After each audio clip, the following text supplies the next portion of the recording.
मैं इस बात को एक बार दोहराता हूं।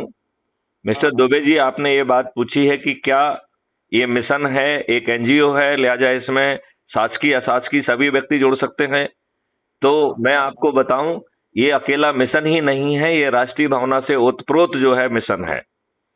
इसमें इसमें एक विंग जो है वो शासकीय सेवक विंग ही है, जिसमें शासकीय सेवकों को ही जोड़ने का जो है ना लोगों को वो दिया गया है।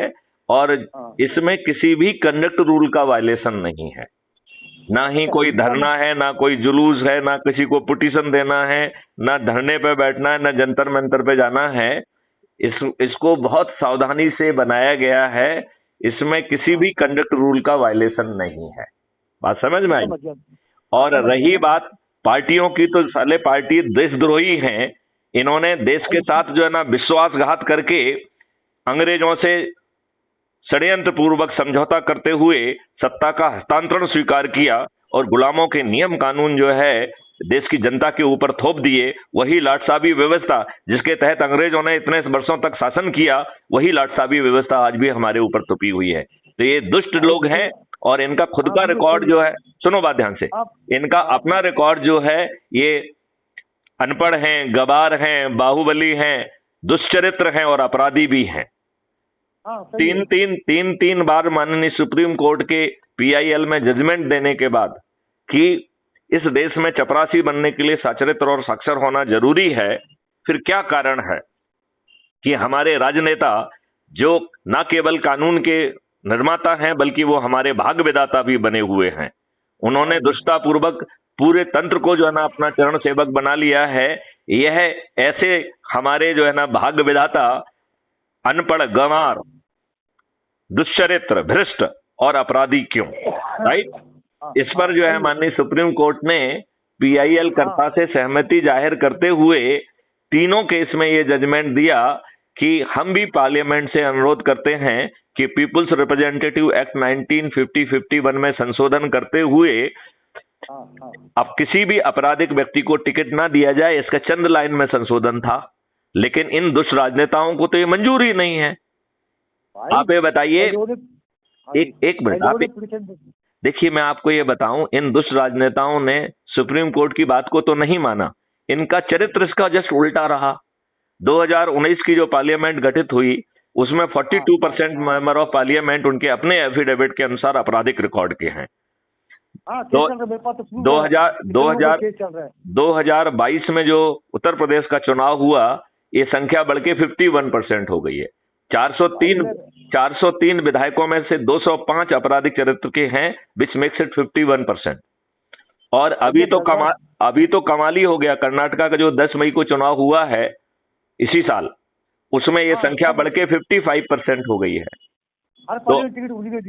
तो अब आप ये बताइए, मध्य प्रदेश में ये 60-65% हो जाएगी, और जब 2024 का चुनाव होगा तो 70% हो जाएगी।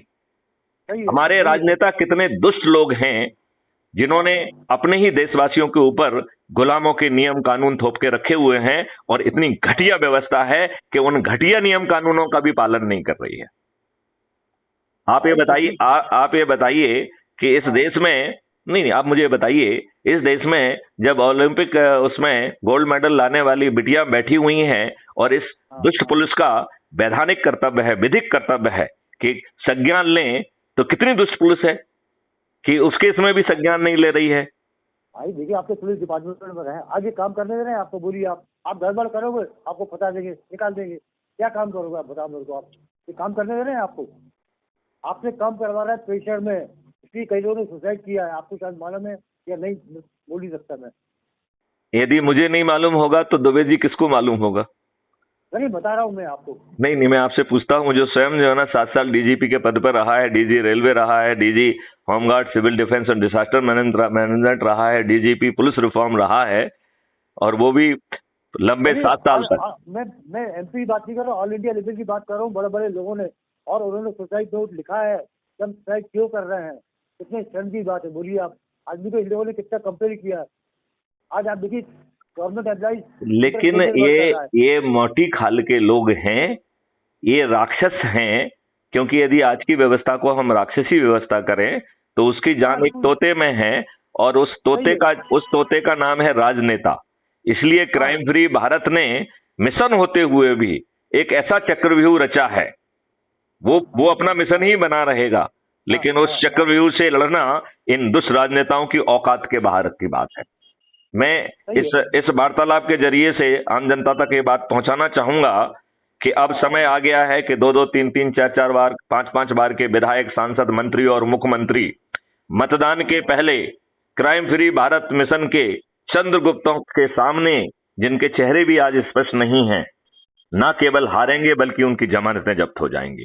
फिर हमारे यह चंद्रगुप्त अपने चाणक्य मैथिली शरण गुप्त के मार्गदर्शन में पहले विधानसभा के बाहर जो है वही सब व्यू रचना को, पब्लिक का व्यू लेते हुए, उसको इंक्लूड करते हुए सभी नियम, कानून और नीतियों को बाहर सेप देंगे। फिर जो है वही चीज विधानसभा और पार्लियामेंट में पारित कर दी जाएगी, नियम कानून बदल जाएंगे।